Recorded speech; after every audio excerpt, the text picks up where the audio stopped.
नमस्कार, शुभेच्छा, शुभकामना। मेरा नाम है रवि और आज विजयादशमी के शुभ अवसर पर हम एक नए चैनल का शुभारंभ कर रहे हैं जिसका नाम है विजय बिहार।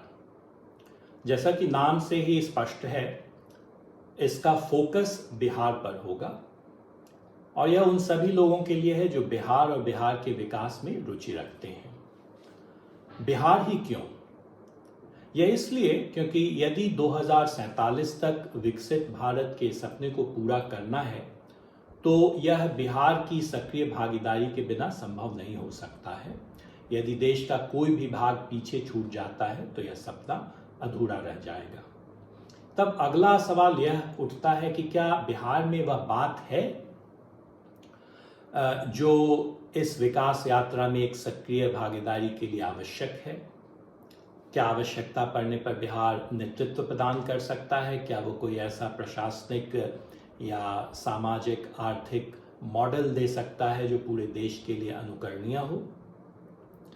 यदि इस प्रश्न का उत्तर चाहिए तो हमें अपने इतिहास पर नजर डालनी चाहिए। आज विजयादशमी है। हम जानते हैं कि यह पर्व इसलिए मनाया जाता है क्योंकि आज ही के दिन भगवान राम ने लंका नरेश रावण को पराजित किया था, उसका वध किया था। और ऐसा इसलिए हुआ क्योंकि रावण ने माता सीता का हरण कर लिया था। माता सीता भगवान राम की पत्नी थी और विदेह की राजकुमारी थी। विदेह यह राज्य आज के उत्तर बिहार के क्षेत्र में यानी मिथिला के क्षेत्र में स्थित था और यह प्राचीन समय से ही ज्ञान और दर्शन का केंद्र रहा। यहाँ अष्टावक्र और याज्ञवल्क्य जैसे महान ऋषि और दार्शनिक हुए जिनके उपदेश हम उपनिषदों में पढ़ सकते हैं। स्वयं राजा जनक को द फिलोसोफर किंग कहा जाता है क्योंकि वे ज्ञान और दर्शन के बहुत बड़े संरक्षक थे। उत्तर बिहार में ही स्थित है वैशाली, जहां लगभग 725 ईसा पूर्व में एक गणतंत्र की स्थापना की गई थी जिसको लिच्छवी गणतंत्र कहा जाता है। यह दुनिया का पहला गणतंत्र था और इसलिए देश को अपने गणतांत्रिक मूल्यों के लिए पश्चिम की ओर देखने की आवश्यकता नहीं है, बल्कि वह बिहार की मिट्टी में ही मौजूद है। यहीं लगभग 561 ईसा पूर्व में भगवान महावीर का जन्म हुआ, जो कि जैनों के 24वें तीर्थंकर और जैन धर्म के प्रवर्तक माने जाते हैं। वैशाली भगवान बुद्ध को भी बहुत प्रिय थी और वैशाली की नगरवधु अम्रपाली की कहानी आप सुन चुके हैं, उस पर उपन्यास लिखे जा चुके हैं, फिल्में बन चुकी हैं।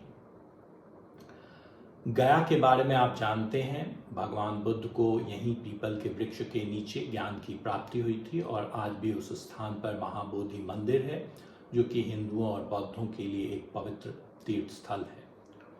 ईसा पूर्व 325 ईस्वी के आसपास मगध के सिंहासन पर कब्जा हुआ चंद्रगुप्त मौर्य का। चंद्रगुप्त ने एक विशाल साम्राज्य की स्थापना की जो उत्तर पश्चिम में अफगानिस्तान तक फैली हुई थी। इस साम्राज्य की राजधानी था पाटलिपुत्र, जिसे आज हम पटना कहते हैं। चंद्रगुप्त का पोता हुआ अशोक ने उस साम्राज्य में कलिंग को जोड़ा। बाद में वह बौद्ध हो गया और उसने शांति की नीति अपना ली। दूर दूर तक उसने बौद्ध धर्म के माध्यम से भारतीय संस्कृति का प्रचार किया। पाटलिपुत्र का उत्थान हम फिर 4वीं से 6वीं शताब्दी के बीच देखते हैं, जब वह गुप्त साम्राज्य की राजधानी बना। गुप्त काल भारतीय इतिहास का स्वर्णिम काल माना जाता है। गुप्त राजा कला, संस्कृति, ज्ञान एवं विज्ञान के संरक्षक थे। उदाहरण के लिए आर्यभट्ट, जो एक महान गणित और खगोल शास्त्र के विद्वान के रूप में जाने जाते हैं, इसी समय हुए। गुप्त काल के दौरान ही नींव पड़ी नालंदा विश्वविद्यालय की, जो कि आने वाले वर्षों में विश्व में ज्ञान का बहुत बड़ा केंद्र बना। वह इंसान जो एक चीनी यात्री था, 7वीं शताब्दी में भारत आया था और उसने यहाँ कई वर्षों तक अध्ययन अध्यापन का कार्य किया। 1197 में नालंदा विश्वविद्यालय का अंत हो गया जब बख्तियार खिलजी की सेना ने इसे नष्ट कर दिया। उसके बाद से कभी हम अपने पुराने गौरव को पुनः प्राप्त नहीं कर पाए हैं। हालांकि समय समय पर बिहार की धरती से महापुरुषों का जन्म होता रहा है। 1666 ईस्वी में गुरु गोविंद सिंह जी महाराज का जन्म पटना में हुआ। 1857 की लड़ाई में वीर कुंवर सिंह की वीरता की गाथा आप जरूर सुन चुके होंगे। महात्मा गांधी ने 1917 में चंपारण से स्वतंत्रता आंदोलन की शुरुआत की। बिहार के सेनानियों ने स्वतंत्रता आंदोलन में बढ़ चढ़कर हिस्सा लिया। डॉक्टर राजेंद्र प्रसाद संविधान सभा के अध्यक्ष बने और बाद में भारत के पहले राष्ट्रपति बने। कुल मिलाकर हमारी एक समृद्ध ऐतिहासिक धरोहर है और हमारे पास न तो प्रतिभा की कमी है, न साहस की और न श्रम की। आज भी देश भर में जहां भी निर्माण कार्य हो रहा है, आप वहां बिहार के कारीगर और मजदूरों को पाएंगे। देश भर में जितनी भी प्रतियोगिता परीक्षाएं होती हैं, उसमें हमारे यहाँ के बच्चे बहुत अच्छा करते हैं और आप दुनिया भर में पाएंगे कि बिहार के डॉक्टर्स, इंजीनियर्स, वैज्ञानिक, प्राध्यापक, उद्यमी बहुत अच्छा कर रहे हैं। तो जब हमारे पास इतनी प्रतिभा है तो बिहार आखिर पिछड़ा क्यों रहे?